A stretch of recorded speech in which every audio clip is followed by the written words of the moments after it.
Di masa pandemi yang membuat kebanyakan orang tetap berada di rumah, juga berdampak baik bagi para pebisnis makanan ringan di kota Palembang, di mana pesanan makanan cemilan ini ternyata laris manis dicari konsumen.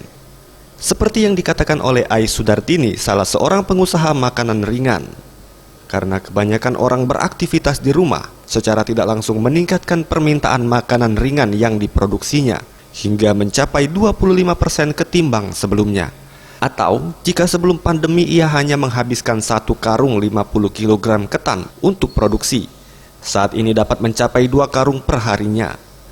Berbagai macam jenis makanan ringan cukup laris di pasaran, seperti rengginang, kembang goyang, telur gabus, peyek, hingga tusuk gigi yang dibanderol sekitar Rp10.000 per bungkusnya. Tusuk gigi, kembang goyang.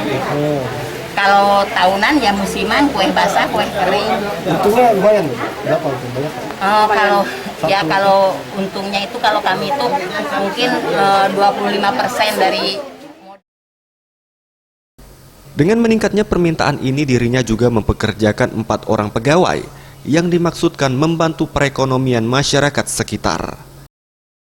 Tim Liputan Sriwijaya TV.